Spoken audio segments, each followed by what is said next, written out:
عليكم. أنا عضوة في اتحاد الفلاحين. نرحب بجميع الحضور هنا، منهم رئيس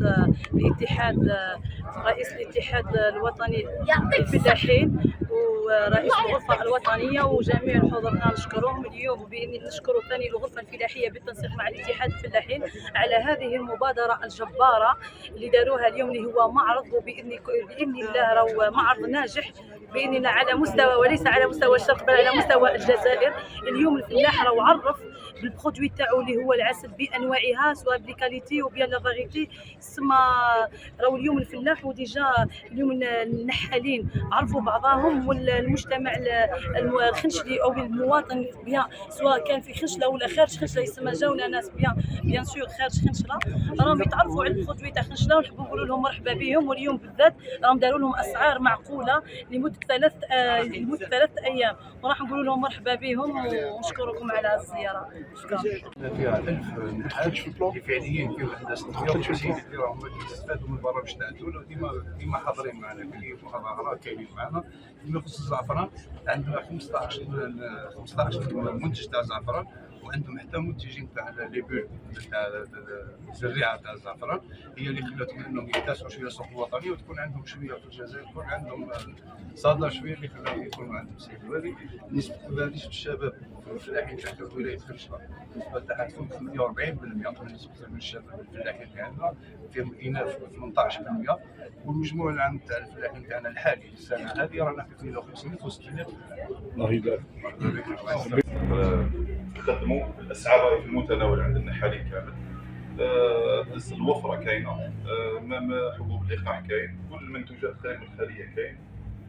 ماذا بكم تقدموا لنا المعرض في النافوره، وان شاء الله ربي يوفق الجميع.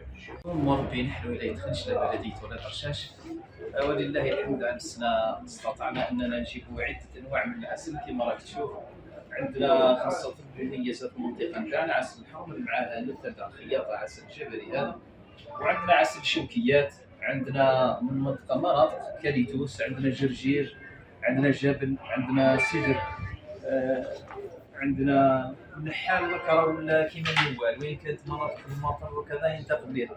راك طلعت حنا من ولايه خنشله بصح عندنا انتاج تاع البرتقال، عندنا انتاج تاع كيما هذا الشوكيات، هذه منطقه بعيده في تيارت مثلا. عندنا بقريبه هذه عشبه الوتسوف، راك تشوف الانواع متعدده الالوان باذن الله الفوائد. وهذه هي نأملوا من الناس انه يجيو اذا ما داوش يثقفوا ويزيدوا يشوفوا انواع العسل. وكاين بعض الثقافه الشعبيه على العسل ممكن تكون غلطه. اهم الثقافه اللي يعانيوا منها النحالين انه تبرر العسل. العسل اذا تبرر راهو يحافظ على المكونات نتاعو. رانا في الشتاء، في الصيف ما حناش في الشتاء، مع ذلك العسل كاين انواع متبرره بدون تدخل يعني ما كاينش تدخل بشري، مع ذلك كاينه انواع متبرره وكاينه انواع سائله، وهذه ما تغيرش من طبيعه العسل، يديه بطبيعته باذن الله يجيب النتيجه مليحه. عندنا ثاني غبار الطلع، راهي الثقافه نتاعو منتشره حتى هي، يؤكل بحمض اللبن، كيما تخلطوا النحله تخلطوا مع حمض اللبن وتغذي به اليرقات نتاعها، هكاك الانسان مليح يستهلكوا. عندنا البروكوليس، عندنا شمع النحل، عندنا الشهد. ومرحبا بكم. الله يبارك فيكم. السلام عليكم. أنا السيد نبيل، منتج العسل من بلدية شريعة. ننتج عسل مختلف الأزهار والطلع والعكبر وحبوب اللقاح والعسل الشاكر. إن شاء الله السنة إنتاج وفير إن شاء الله، ويجيب الخير إن شاء الله. كما دعوة المواطنين اللي يحبوا يجوا يشريوا ولا يتعلموا. السعر هذا في متناول الجميع. السعر في متناول الجميع. احكينا الاسعار تاعك، شحال الاسعار؟ 500,000 للكيلو. حبوب الطلع دير 400,000، الشهادة دير 250,000، والسعر في متناول الجميع ان شاء الله. بارك الله فيك، شكرا. أنا مواطن مربي النحل من بلدية بوحمامة، مربي النحل من الدرجة الأولى. عندنا مشكل نتاعنا اللي راح نطرحه أنا، المشكل نتاع بلدية بوحمامة كامل تاع بالنسبة تاع العسل هو التسويق ما عندناش. حنا رانا عندنا إنتاج، كاين مثلا نقولوا مربي مبتدئ عنده نقولوا 10 كيلو، تلقاه كاين واحد 50 ولا 60 واحد، يعني قادر بلديه بوحمامه وحدها قادر نجملوا 20 30 40 حتى 50 قنطار. بصح المشكل كامل كاين اللي عنده الانتاج تاع العام اللي فات والانتاج تاع عامين وثلاثه راه ما عنده مازال في الدار. كان اللي عنده انتاج تاع عامين وثلاثه مازال راه في الدار، واش يدير فيه؟ هو مش راح ياكل زوج قناطر ولا قنطار. التسويق ما كانش، المشكل في التسويق. ماذا بينا كون نلقاو الناس اللي راهم يسوقوا ما يشريوش الشيء هذا، التجار الكبار لي فورنيسور تسمى اللي عندهم يتعاملوا مع نهج باستر ولا كاين شي حاجه يعاونونا على الاقل يجيو يديو علينا السلعه. حنا ماذا بينا كون نلقاو الناس اللي يسوقوا سيرتو التسويق ما عندناش.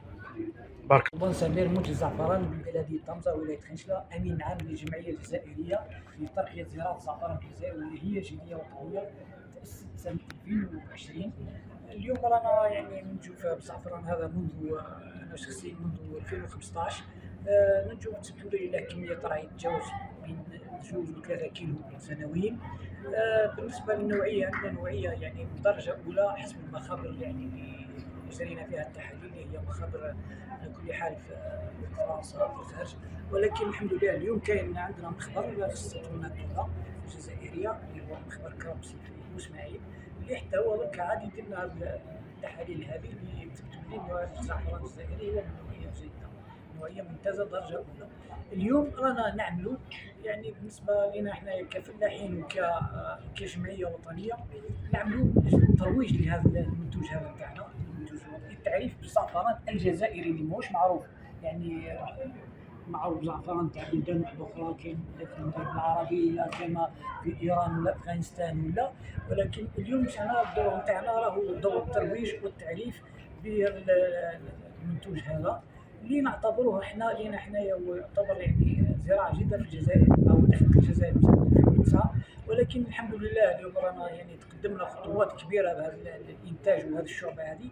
اليوم راهي عاد شعبه مهيكله، يعني شعبه الزعفران راهي شعبه، واي يعني فلاح يقدر يتحصل على بطاقه فلاح كمنتج الزعفران، عندها الرمز تاعها اللي هو 26. ماذا بينا الفلاحين يعرفوا لي اي منتج الفلاحين يقدر يتقرب من الغرفه باش يديروا له البطاقه هذه نتاعو. بالنسبه لنا احنا يعني ثاني رانا نعملوا من اجل توسيع المساحات المزروعه في الجزائر على المستوى المحلي الولائي والوطني، من اجل يعني باش نزيدوا في الكميات من هذا المنتوج هذا. اليوم رانا يعني نقدروا نقولوا بلي رانا نغطيو الاحتياجات الوطن اللي ماهيش يعني كبيره ياسر، ولكن حنا ان شاء الله رانا نتوسعوا في المساحات هذا اللي يعني كاين اعانات من الدوله، كاين يعني الدوله راهي دخلت معنا في مثلا يعطونا فلوس باش نشاركوا في المعارض الدوليه والمعارض الوطنيه، يشاركونا في ورشات عمل من اجل توسيم هذا المنتوج هذا. عندنا ورش عمل من اجل ايجاد حلول للتسويق هذا المنتوج هذا اللي يلاقي بعض يعني فيه بعض الصعوبات يلاقيو بعض الفلاحين، ولكن ان شاء الله رانا متفائلين بالشيء اللي رانا وصلنا له، متفائلين بالمنتوج هذا نتاعنا ان شاء الله، وبالتوفيق ان شاء الله للجميع ان شاء الله. هذا لا كولور تاعو يجي دوري ذهبي. لا شوفيات يسموه شوف الايبي. هذا نعملوها الى نكبروها هكذا، باسكو هذا كي تشوفوا الشمس نص ساعه يحول يولي مارون كلاب، باسكو هذا الكسل هذا كائن حي يكون في الاول دوري، من بعد كي تشوفوا الشمس نص ساعه يولي مارون كلاب. هذا اشتروه كار للناس الاذكياء بها فلوس، في الاول يكون دوري طول الدنيا دوري، هذا خلوه مدى الحياه هكذا دوري، نحول هذا الكوفر نص ساعه باك تشوفوا الشمس يتخلع ويولي مارون كلاب، ما عاودش يولي دوري. نعرفوا في العسل هذا اسمه هذا فوران تاع تيجلا تاع 3 كيلو فيه اعشاب طبيه هايلين ناكلوهم باش يحافظ لنا على الاعضاء تاعنا، يعني كل عشبه في بلاد ربي لا فيها حكمه تاعها، كل عشبه من هذا تحمينا عضو من الاعضاء تاعنا البشريه. كاين هذه السدره تاع القهوه، هذا 200 دور تاع الناس، هذا الجرجير جبناه من إليزي، هذا 100 دو كورزا في إليزي، هذا الجرجير في إليزي صح لقينا في إليزي صح؟ هذا كبير